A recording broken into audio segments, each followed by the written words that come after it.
Boa noite a todos. A doce paz de Jesus em nossos corações. Nós estamos numa sequência de aulas em torno de mediunidade. E hoje a nossa aula tem o título De graça recebestes, de graça dai. São palavras de Jesus e muito citadas no movimento espírita quando se fala de mediunidade, não é? Jesus estimulou e orientou os seus discípulos para a prática da mediunidade. Vocês se recordam que ao tempo de Moisés havia a proibição, mas ao tempo de Jesus não havia mais proibição, pelo contrário.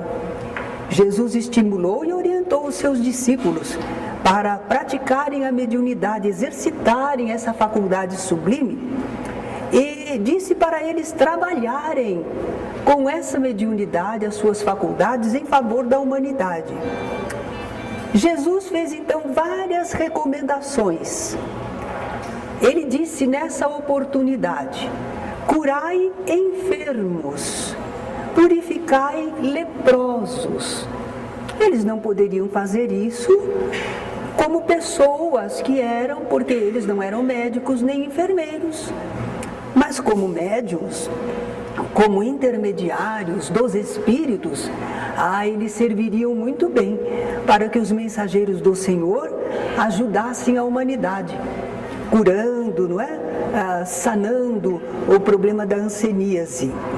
Disse Jesus também: ressuscitai mortos. E nós precisamos pensar a esse respeito, porque Jesus não contrariou nenhuma lei divina, nem poderia. Quem é que pode agir contra as leis de Deus? As leis de Deus já estão estabelecidas no universo. Tudo e todos estão submetidos à lei de Deus. E a morte corpórea é um desses fatos que seguem a uma lei divina. E ninguém pode modificar. Uma vez que o corpo morre, o espírito não consegue mais atuar sobre ele. Não há como, não é? Então, quando Jesus disse ressuscitai mortos, ele não estava dizendo para fazerem corpos mortos voltarem à vida. Se vocês repararem, os seguidores de Jesus e quem trabalha hoje com o ensinamento de Jesus faz muita coisa, ajuda os enfermos, suaviza dores, mas não ressuscita mortos. A gente segue Jesus, num compasso se alivia alguém, a gente faz assim o afastamento de demônios. A gente sabe que não eram demônios no sentido do termo, não é? Espíritos para sempre rebeldes a Deus, isso não existe. Mas era o termo que eles colocaram para designar os espíritos agressivos, perturbadores, não é? Então nós também fazemos afastamento dos espíritos, dialogamos com eles, conseguimos tocar-lhes o coração. A vida para eles continua e eles podem se renovar e se melhorarem. Agora, ressuscitar mortos nenhum de nós vai fazer, nem nunca fez. E o próprio Jesus também não. Vocês já sabem que às vezes as pessoas estavam em estado de letargia, que é a morte aparente, e para o povo daquela época, há 2000 anos atrás, aquilo era morte. E também a região lá era de um clima muito quente. E quando alguém morria, que eles achavam que estava morto, eles procuravam sepultar rapidamente, porque a decomposição se fazia logo. Então eles não demoravam com o corpo em longo velório. Por isso, então, algumas vezes, eles estavam conduzindo pessoas, como o filho da viúva de Naim, que estava indo no féretro para o seu sepultamento. E Jesus, compadecido, deu uma ordem ao rapaz: levanta-te, toma de novo a tua vida. Porque Jesus tinha um grande potencial magnético, tinha autoridade moral, e ele então conseguia retirar o espírito daquele estado corpóreo difícil. Eram curas que Jesus realizava.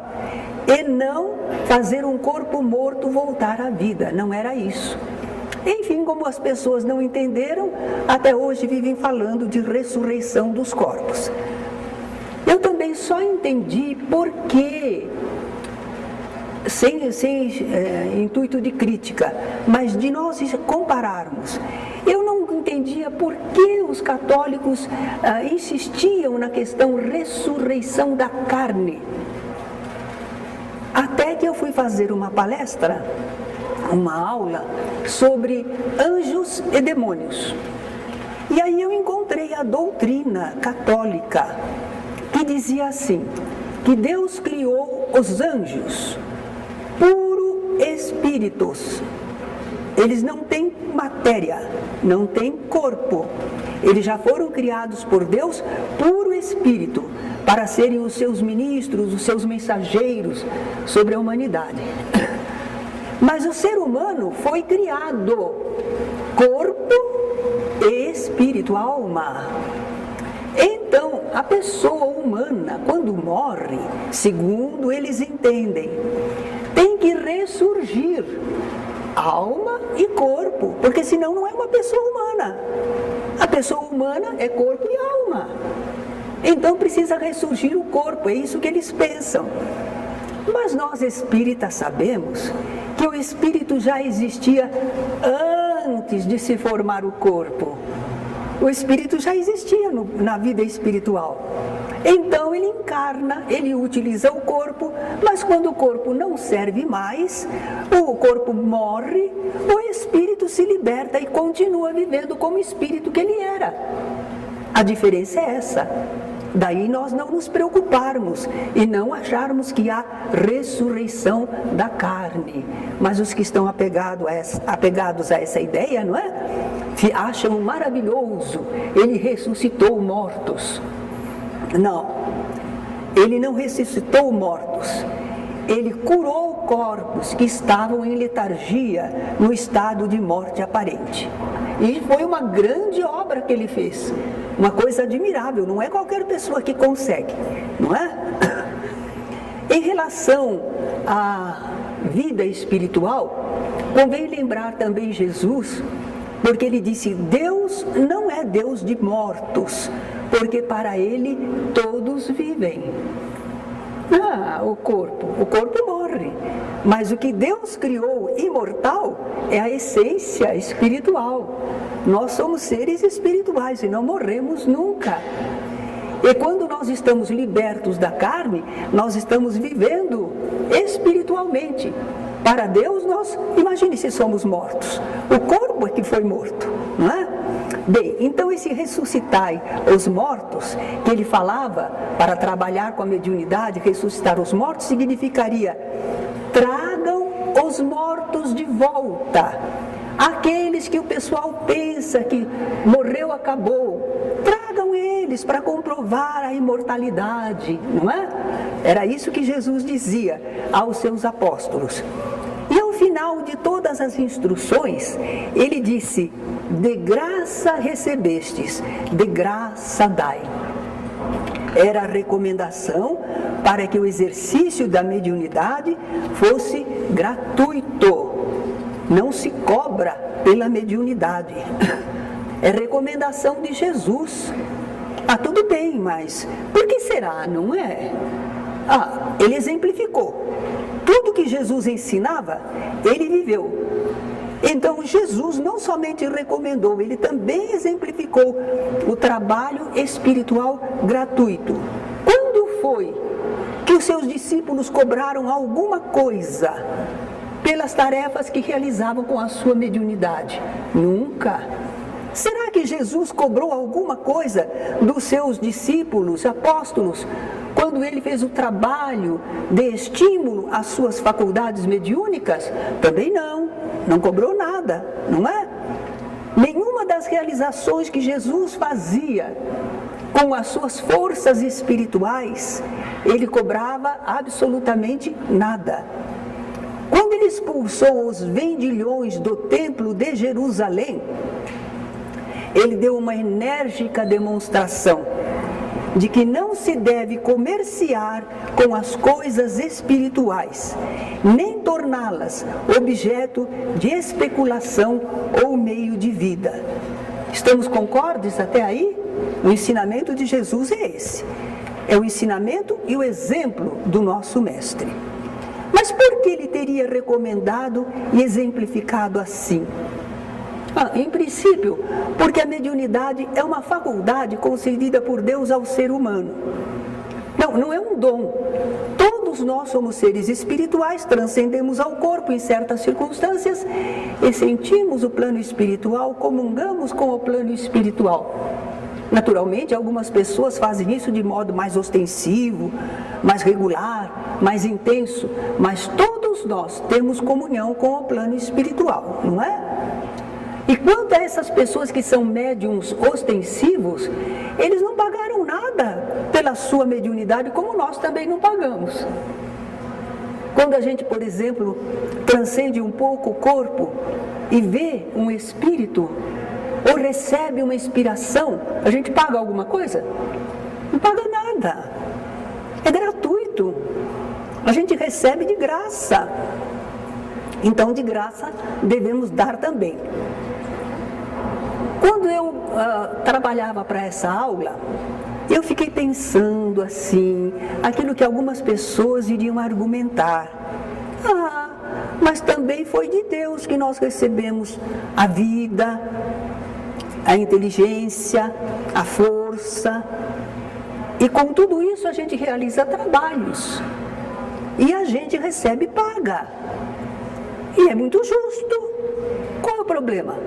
Quem trabalha tem direito ao seu salário. No entanto, não é lícito cobrarmos pelas coisas espirituais. Vejamos a diferença.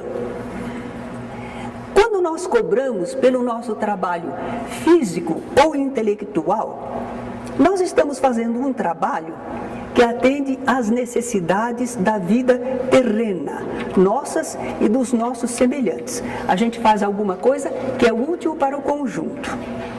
E cada coisa que a gente faz representa uma permuta. O sapateiro faz sapato para as pessoas. O verdureiro compra o sapato, mas em compensação ele produz as verduras. O verdureiro faz não sei o quê, e assim por diante. Cada um cobra o seu trabalho, mas ele usufrui de outros. Todos trabalham uns para os outros. A pessoa produz o que precisa, aquilo que ela é capaz, e os outros recebem e por sua vez também prestam serviços.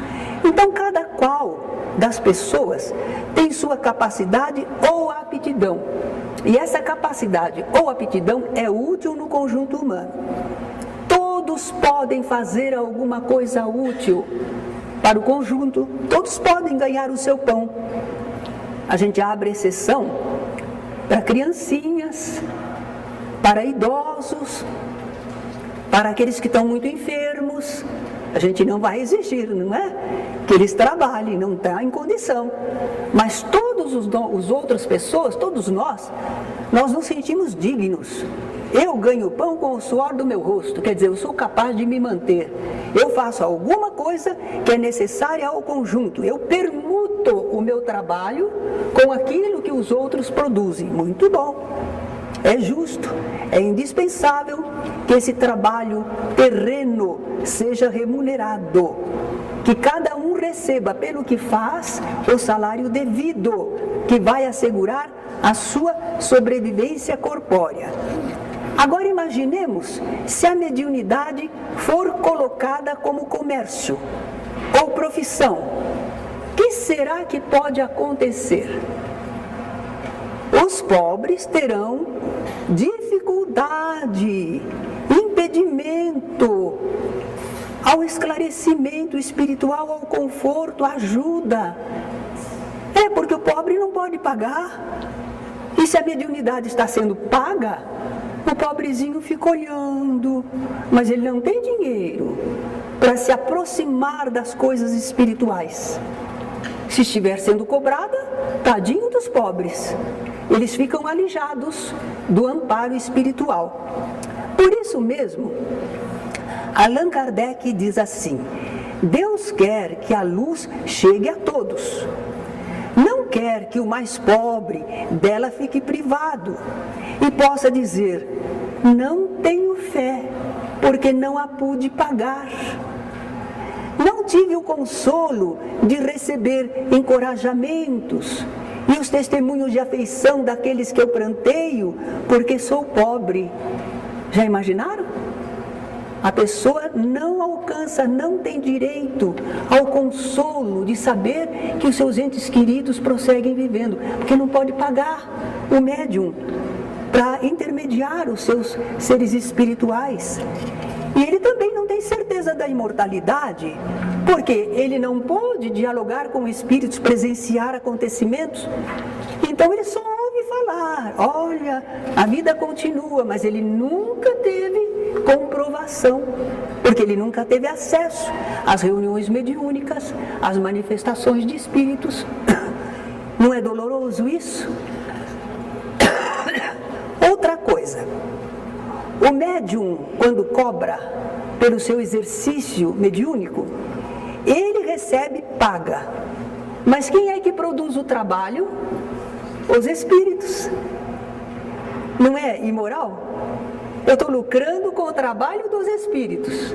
Eu estou explorando os espíritos. Faz isso aí, espírito, ó, por meu intermédio, estou eu aqui, pode me usar. Mas quem trabalha é o espírito. Quem dita uma página linda, quem dá uma informação, é o espírito, não é você. Você é só o porta-voz, você é só o intermediário, você é o profeta. Muito bem. Então, se as pessoas, o médium, quer vender aquilo que não se originou das suas ideias, das suas pesquisas, qualquer espécie de trabalho dele não fez, mas aquilo que os espíritos produziram ele quer vender.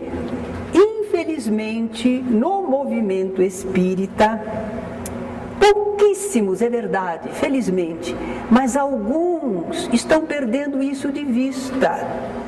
E estão dizendo: mas eu também tenho trabalho, eu tenho tempo, eu vejo o material.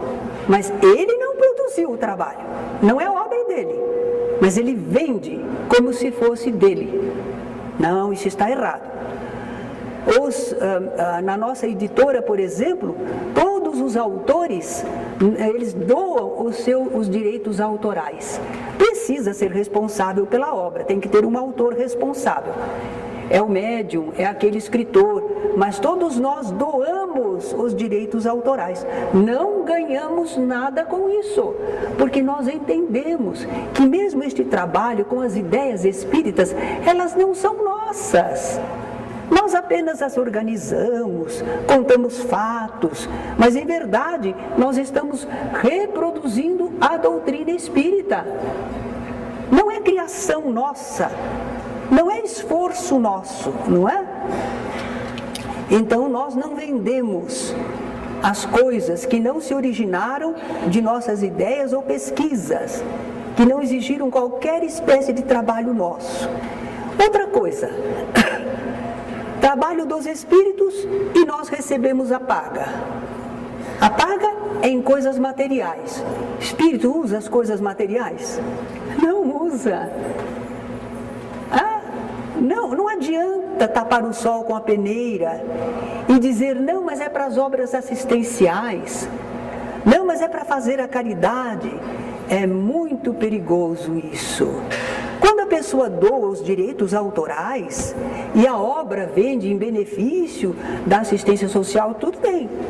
Mas a pessoa fica com o poder, com os direitos autorais. E então diz que está ajudando aqui, que está ajudando lá, porque vendeu um pouquinho para aqui, um pouquinho para lá. Não. Isso é muito perigoso. Não falamos mal das pessoas, mas vocês sabem que a Zíbia Gasparetto, grande escritora médium, não é?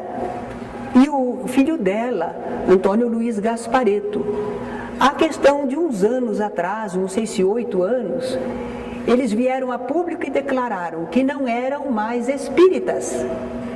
E passaram a cobrar pelos seus livros, pelos seus trabalhos. É livre-arbítrio deles. Foi bom eles dizerem que não eram espíritas mais, porque os espíritas não cobram. Não é? Uma coisa que Kardec fala, e às vezes a gente não pensa. Uma pessoa, por exemplo, recebe um livro de um familiar, contando lembranças da família, tudo, mandando mensagens, e a pessoa depois vende aquele livro. Ele está expondo o seu ente querido. Já imaginou ele marcar uma sessão de venham aqui, porque eu tenho um espírito familiar, um espírito amigo, e ele vem e me conta as coisas. Vem cá, traz os seus problemas, que eu vou perguntar a esse espírito amigo e ele vai responder. Quer dizer, está explorando os seus entes familiares, tão queridos, não é? A gente não pode explorar, nem quando estão encarnados, nem quando estão desencarnados, não é? Outra coisa, se a gente cobrar, vamos ter de assegurar resultados. Não tem a defesa do consumidor? É isso aí.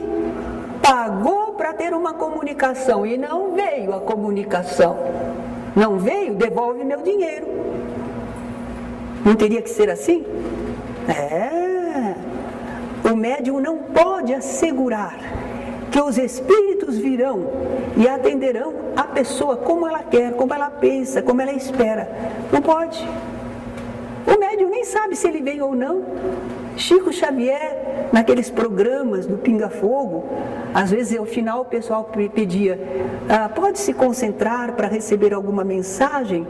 Eles, não sei, eu me concentro, mas eu não sei se vem algum espírito, não é? Ele não podia, ele não tinha autoridade sobre os espíritos, não é? A mediunidade é uma faculdade fugidia, instável. Ninguém pode contar com ela com certeza.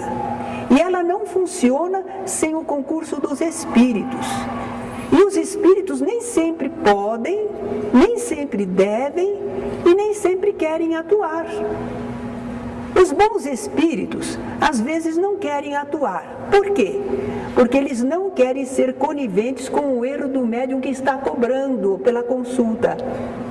Ele estaria ajudando o médium a errar, então ele não quer fazer isso. E os maus espíritos? Também não, porque eles não gostam de ser explorados. Que é isso? Está ganhando dinheiro às minhas custas? Ele é um mau espírito, mas ele também não gosta de ser explorado, não é? Outro ponto a considerar: quando nós cobramos pelo exercício da mediunidade, nós lançamos descrédito sobre essa faculdade. Tudo que se pode comprar tem pouco valor, hein? Amor comprado? Não, o que é puro, o que é verdadeiro não se compra, né? Mas se você pode comprar mediunidade, deve ser bem barata essa mediunidade, hein? Deve valer muito pouco, hein? Se a gente cobra pela mediunidade, nós lançamos descrédito sobre nós mesmos e sobre o intercâmbio espiritual. O pessoal começa a duvidar, a desacreditar da manifestação mediúnica. As pessoas perdem a sua fonte de informações, de conforto, de ajuda espiritual. É um grande prejuízo para o progresso moral da humanidade. Enquanto nós conservamos a mediunidade pura, sem troca por nenhum benefício material, pessoal, então nós a consideramos algo importante, valioso, não é? Mas se a gente comercia com a mediunidade, é coisa banal, perdeu o seu valor. Por isso mesmo Allan Kardec diz, a mediunidade séria nunca pode constituir uma profissão. Isso a desacredita moralmente. E a faria semelhante aos ledores da Buena Dicha. É o pessoal que lê sorte. O pessoal lê sorte, né? Sempre fala coisas boas, porque é o que a pessoa quer ouvir. Imagine se alguém que lê sorte vai falar alguma coisa má pra gente.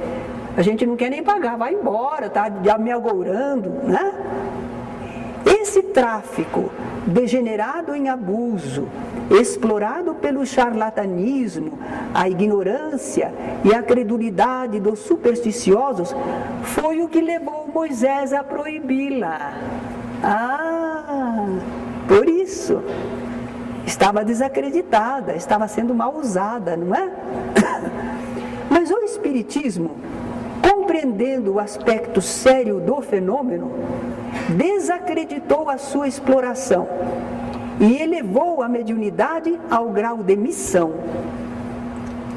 A mediunidade é coisa santa, que deve ser praticada santamente, religiosamente.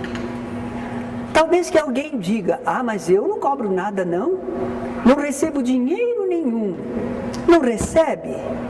Mas recebe um lucro, uma vantagem, um interesse pessoal assistido, satisfação da vaidade, do orgulho, tudo isso também paga. Tudo isso está ganhando alguma coisa. Não. A gente só tem que ganhar de Deus. A recompensa de Deus, não é?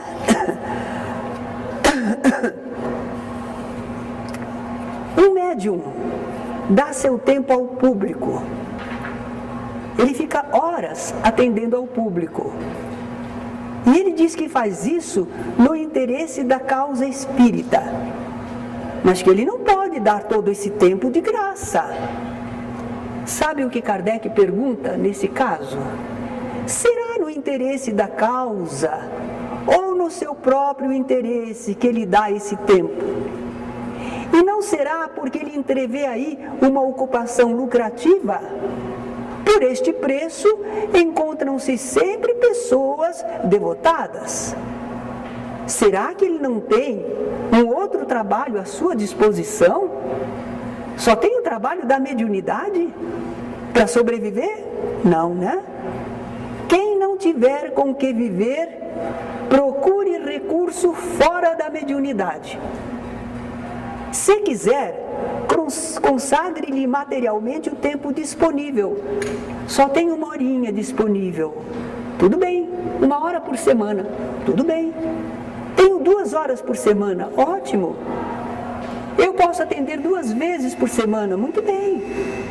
Você dá o tempo que você pode para o serviço espiritual. Os espíritos levarão em conta o seu devotamento e sacrifício, ao passo que se afastam, os bons espíritos se afastam, da pessoa que quer fazer da mediunidade escabelo, quer dizer, é um banquinho para apoiar o pé para ir mais alto. Né? Tem gente que quer subir com a mediunidade, fazendo a mediunidade ser paga. Não, os bons espíritos se afastam. Agora, Kardec faz uma consideração que para nós aqui no Brasil fica meio esquisita. A gente de princípio não entende. Ele diz, a parte estas considerações morais, não contestamos de modo nenhum que possa haver médiuns interesseiros, honrados e conscienciosos. Porque há pessoas honestas em todas as profissões. A gente diz, como? Porque aqui no Brasil, a gente não tem essa ideia, não é? Mas, por exemplo, nos Estados Unidos, as pessoas, mesmo pobres, não gostam de receber caridade. Se você tenta doar alguma coisa, fazer alguma coisa por elas, e elas não dão nada em troca, elas dizem, não, caridade eu não aceito, porque elas acham que diminui a elas.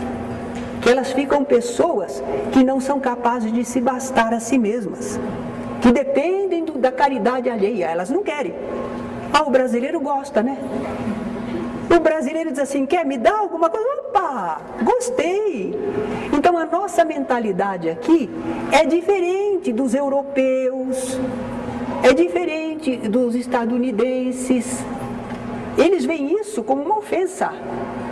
Nós vemos isso com agrado. Então, quando Kardec fala de médiuns interesseiros, honrados e conscienciosos, é porque lá todo o trabalho é pago. E eles acham que até mesmo o trabalho do médium deve ser pago. É mentalidade da nação, é diferente, não é? Então ele fala médiuns interesseiros, mas honrados e conscienciosos. São aquelas pessoas que estão trabalhando com a mediunidade, segundo o conceito do seu povo, e cada um recebe pelo que faz, tudo bem. Mas ele não explora, se ele não produz o que era esperado, ele não recebe, ele é honrado e consciencioso, apesar de interesseiro, certo? Mas para nós aqui não forma sentido, né? Aqui para nós não forma sentido. Mesmo assim, Kardec diz, mas se convirá pelos motivos que expusemos, que o abuso tem mais razão de estar com os médiuns pagos, do que junto àqueles que, olhando sua faculdade como um favor divino, não a empregam senão para prestar serviços gratuitamente. Mesmo lá ele diz assim, a gente tem mais segurança, mais confiança quando a gente vê que os médiuns não cobram pelo serviço espiritual. Porque aí a gente vê que eles estão desinteressados de coisas materiais. Eles estão levando a sua tarefa como uma missão. Muito bem. Kardec está com a razão. E graças à gratuidade dos serviços espirituais no meio espírita, é que nós temos assegurado o afastamento das pessoas interesseiras e mal intencionadas. Vocês pensam que não vem gente interesseira e mal intencionada ao centro espírita? Vem! Querem ganhar dinheirinho, aqui tem bastante gente, eles querem clientela. Querem! Então, às vezes, ficava uma senhora lá no corredor e depois de algum tempo a gente percebeu que ela ficava caçando, clientes. Ela conversava com a pessoa e dizia para a pessoa ir na casa dela. Que aqui não atendiam como a pessoa queria, mas na casa dela ela atenderia. Quer dizer, ela ganhava clientes. Claro que a direção da casa já corrigiu isso, né? Ela não era médium da casa, coisa nenhuma. Mas ela se aproveitava. Tinha bastante gente, aqui eu caço alguém, não é? Mas a casa, como não oferece ganho material para ninguém, nem para os expositores, nem para os dirigentes, nem para os médiums, nem para os passistas, ninguém ganha nada materialmente. Então só ficam os idealistas. Às vezes chega uma pessoa interesseira, opa, deixa eu ver se lá eu ganho alguma coisa. Se aproxima, se faz de espírita, mas depois de algum tempo ele vê, se mato não sai coelho. A pessoa vai embora e nós ficamos em paz. Ficamos só com os idealistas. Não somos perfeitos, não somos os mais puros, mas somos idealistas. Não vivemos à custa da religião, certo? E é assim que vocês aprendem e sentem. Vocês também sentem esse respeito, porque a doutrina espírita nos levou a esse entendimento. Nós fazemos de todos os serviços espirituais alguma coisa santa, alguma coisa pura. E nós não queremos que isso fique diferente, não. Já imaginou a gente desencarnar, voltar a encarnar um dia e procurar uma casa espírita para receber um passe? É tanto cada passe. Ô meu Pai do céu, não é? Não, vamos conservar o meio espírita de acordo com o Evangelho de Jesus. De graça recebestes, de graça dai. Agora, vocês vão dizer, mas vocês vendem livros. Sim, os livros nós vendemos. Nós temos que imprimir novos livros. Se não vende esses, não pode imprimir outros. Então é um serviço que a gente faz. Mas os autores não cobraram nenhum direito autoral. É uma coisa assim que circula, mantém o movimento. Mas não sai lucro, vantagem para ninguém em particular. Alguma perguntinha?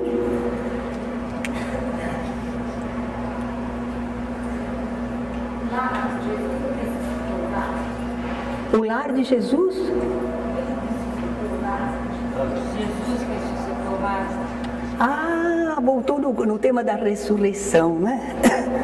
Olha, quem gosta de estudos espíritas em torno do Evangelho, no ano que vem, às quartas-feiras, a partir de março, na sala 19, vocês terão aulas sobre o livro Estudos Espíritas do Evangelho, que responde a uma porção de questões, de assuntos, para ver o estudo do Evangelho, como Jesus se comportou, o que aconteceu, o que não aconteceu, o que é que ele fez.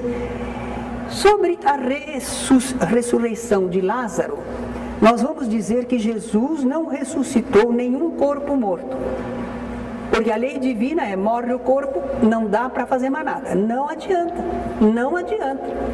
Enquanto não morreu, enquanto está em coma, enquanto está no aparelho, tudo bem, mas morreu o corpo, a vitalidade, o fluido vital se escoa e não tem como ninguém atuar sobre ele. Certo? Então Jesus não poderia modificar a lei divina. Jesus não agiu contra nenhuma lei divina. Ele cumpriu as leis divinas. Então Lázaro era muito amigo de Jesus, ele e as duas irmãs dele, Marta e Maria. Quando Lázaro ficou doente, mandaram avisar Jesus. Jesus estava a uma distância de 2 dias de viagem. Mas a notícia chegou lá para Jesus. Está enfermo aquele que tu amas. Porque Jesus gostava muito daquela família. Jesus respondeu: essa enfermidade não é para a morte. Quer dizer que Jesus sabia do que Lázaro sofria, não é? E ficou por ali mais um tempinho, uns 2 dias. Quando terminou a tarefa lá, ele disse para os apóstolos: vamos, porque Lázaro dorme e eu vou despertá-lo. Os apóstolos disseram: se ele dorme, deve estar bem, né? Vai ver que passou a crise, está dormindo, o doente está bom, né? Aí Jesus falou na linguagem deles: Lázaro está morto e eu vou ressuscitá-lo. Falou segundo eles pensavam, não sobre a verdade, porque a verdade é que Jesus disse: Lázaro dorme. Certo? Bem, então chegou Jesus lá, na casa de Lázaro. As irmãs vieram chorando, uma delas disse assim: Senhor, se estivesses aqui, o meu irmão não teria morrido, não é? Aí Jesus então pediu para tirarem a pedra que fechava a gruta, porque eles não enterravam no chão, eles enterravam em grutas, ali era uma região calcária. Então tinha oxigênio. Lázaro não estava sufocado embaixo da terra. Ele estava num lugar depositado onde havia oxigênio. Jesus falou para tirarem a pedra. A irmã falou assim: não, Senhor, porque já cheira mal, já é o 4º dia. Ela pensou: quando o corpo está em letargia, ele não decompõe rápido assim. Mas ela não sabia, então pensou que já estava cheirando mal. Jesus não se incomodou com isso, mandou-te rolar a pedra, orou a Deus e aí emitiu a ordem para Lázaro: Lázaro, vem para fora. E apesar de todo enfaixado, né, como eles costumavam fazer com os corpos, Lázaro saiu caminhando. Porque Lázaro não estava morto, não tinha se desligado do corpo. Lembram da aula de desencarnação? Enquanto o espírito ainda está ligado ao corpo, o corpo tem vitalidade. O espírito pode comandar o corpo, uma vez que ele receba aquela contribuição de fluidos e autoridade moral que Jesus tinha para dar. Recebeu amparo para sair daquele estado e saiu normalmente. Então isso é que o pessoal pensou que fosse a ressurreição de um morto. Da mesma forma, quando ele encontrou um jovenzinho, filho único de uma viúva, que ia indo para o sepultamento, né? Compadecido da mulher, era o filho único dela, Jesus disse ao moço: moço, desperta. E o rapazinho despertou e foi entregue à sua mãe. Da mesma modo para aquela menina, né? Que o pessoal acreditava que já estava morta, mas Jesus sabia que não estava. Então foram curas que Jesus realizou com o seu magnetismo, com a sua vontade maravilhosa. Foi um grande fenômeno, mas não foi ressurreição de corpos mortos. Está explicado? Muito bom. Assim, a senhora disse, não falando da pessoa, né? Comentou a Zika, que há cerca de 8 anos atrás ela disse que não é mais espírita. Os livros que ela publicou posterior a isso, eu li alguns, mas podemos entender que foi fruto da imaginação dela? Não, ela pode ser médium, mas é médium que cobra. Tá, mas aí ela... Problema dela. Os bons espíritos. Problema dela com os espíritos. Se há espíritos que se dispõem a continuar escrevendo por intermédio dela, nós não temos nada com isso. É uma relação entre um espírito e o encarnado. E como eles agem, e se está certo ou errado diante de Deus, eles que vão ver depois as consequências, não é? Mas o médium espírita já é alertado. Para o médium espírita essa atitude não serve. Ah?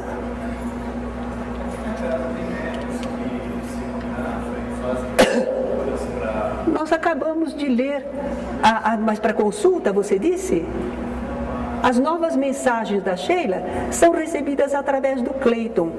O livro Confissões, Memórias e Confissões de um Espírito Convertido, através do Emanuel, da casa. Aconteceu na casa espírita. Nós fazemos reuniões tranquilas para que esses médiuns tenham um ambiente sereno para eles poderem produzir. Os espíritos vêm e escrevem através deles. Fora isso, nós são as reuniões de assistência. Então, nas nossas reuniões, elas são de assistência, em geral. Nós não podemos ficar com conversinha com os espíritos. Às vezes, um espírito amigo se comunica. Mas é tanta necessidade de espíritos sofredores e de encarnados com problemas que as nossas reuniões mediúnicas são todas em favor dos espíritos desencarnados ou das criaturas encarnadas sofredoras. Nós não fazemos o trabalho mediúnico para ficarmos conhecendo coisas, trocando ideias com os espíritos. Nós não fazemos. Se a gente gostaria, até gostaria, mas a gente não deve, certo? Então nós seguimos assim o que os espíritos amigos estabeleceram na casa. Porque há reuniões, há lugares que dizem que tem um mentor espiritual. Então o mentor vem primeiro, abre os trabalhos, diz como vão ser os trabalhos da noite, aí os trabalhos decorrem, no final ele vem e faz o fechamento. E nós deixamos à disposição dos espíritos amigos, a equipe espiritual que dirige a nossa casa. Então nós fazemos uma leitura do Evangelho, nós fazemos uma oração e aguardamos. E o que é que acontece? Acontece que vem os espíritos necessitados, sofredores, perturbados, e nós trabalhamos, os dialogadores, conversamos, apaziguamos, vibramos, não é? Então, daí a pouco, depois de uns 40 minutos, o ambiente começa a ficar suave, as comunicações param. É porque os amigos espirituais recolheram as entidades sofredoras. Por hoje foi feito o trabalho. Agora vêm eles, os espíritos amigos, e fazem pequenas mensagens através dos médiuns comuns. Mensagens alentadoras de agradecimento. Nós não fazemos quase nada, mas eles são muito bondosos, eles vêm e agradecem. Porque eles precisam de grupos assim, em que haja um espírito de fraternidade, respeito, vibração, para eles poderem socorrer espíritos muito necessitados. Então eles agradecem a nós, esse pouquinho que a gente pode fazer. Mas e nós aprendemos com as manifestações dos espíritos. A gente vê como é que o espírito se encontra, como é que ele vem, o que ele fala, às vezes arrogante e tudo, mas daí a pouco a gente vai vendo em que situação ele está, o que se passa com ele, e a gente diz, olha, nada de ser orgulhoso e arrogante, não adiantou nada, olha a situação dele, que Deus o ajude, o abençoe, o ilumine, mas nós já aprendemos que se a gente for daquele jeito, a condição da gente no plano espiritual não é nada boa. Então nós estamos sendo educados moralmente a cada reunião. E precisa pedir salário? Já estamos recebendo instrução. Temos a oportunidade de trabalhar e aprender, não é? Então não temos nada que cobrar de ninguém. Alguma perguntinha a mais? Sim. Essas reuniões têm fechada, é isso? Sim. Nós temos, por exemplo, no segundo ano, para onde vocês vão, começam os exercícios primeiros, bem singelos. A pessoa começa a sentir aproximação de espírito. Depois, quando é agosto, algumas pessoas já estão dando comunicações, alguns começam a escrever algo. No terceiro ano, aí já acentua mais, não é? Vários grupos, porque a reunião mediúnica não se pode fazer, por exemplo, com um salão cheio assim desse. É muita heterogeneidade. A gente vai ter que unir um pouco os pensamentos. Mas as nossas salas são grandes, 40 pessoas, por exemplo, não é? Porque os lugares que eles chamam de ideal, eles têm assim 12 a 14 pessoas. Um grupinho perseverante, por isso, olha, perseverança de vocês está valendo. Porque se a pessoa responde muito bem os questionários, mas ela não tem frequência adequada, a gente não pode mandar para o segundo ano. Porque o segundo ano já é um compromisso. E a pessoa demonstrou que ela não tem devotamento, perseverança, ela não tem. Ninguém obrigou, ela que não quis. Mas se a pessoa tem a média de presença aceitável, então ela vai. Às vezes ela pode não ter tanto conhecimento doutrinário, mas tem a média, passa raspando, certo? Mas conhece alguma coisa, aí vai para o trabalho. É muito lindo. E a grande prova é que as pessoas que entram nos cursos, e no segundo ano, e no terceiro, elas não deixam mais. Não dá para deixar. É como disse o apóstolo Pedro, quando Jesus perguntou, vocês também querem me deixar? Ele disse, para quem haveremos de ir, Senhor? Tu tens palavras de vida eterna? Nós também. Se deixarmos o serviço, para onde que a gente vai?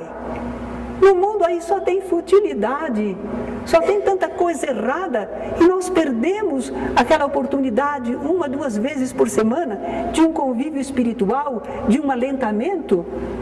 Nenhum de nós perde não. Depois que a gente conheceu, a gente não deixa não. Não é? Se a gente entendeu e viveu, a gente não deixa mais. Ninguém obriga a gente, mas a gente sente que é importante, que é útil, que é bom para nós e para aqueles a quem podemos ajudar. Por isso é que a Deise está na casa há 64 anos, não é isso? Eu estou há 50, a Julieta também está por aí, e o pessoal não entende, é porque não provou ainda, não provou o que é bom. Não se ganha nada materialmente, mas espiritualmente, no começo, aqui no trabalho da casa, estávamos começando a elaborar os cursos. Eu trabalhava na prefeitura, trabalhava o dia todo, ficava meio cansadinha. Quando eu vinha me arrastando. Eu dizia, pareço uma velha, acho que eu estou com pressão baixa. Eu era jovem, né? Não sei o quê. Eu vinha e começava o trabalho da noite. Em vez de eu ficar cansada, eu ficava lépida. Eu ficava cheia de vida. E depois de algum tempo eu comecei a perceber como é que eu venho exausta e saio maravilhosa. Ninguém falou nada para mim, mas eu comecei a analisar e disse, olha, a gente se recompõe, a gente permuta energias. E é por isso que a gente diz para vocês, nesta segunda-feira vocês não precisam sair para tomar passe.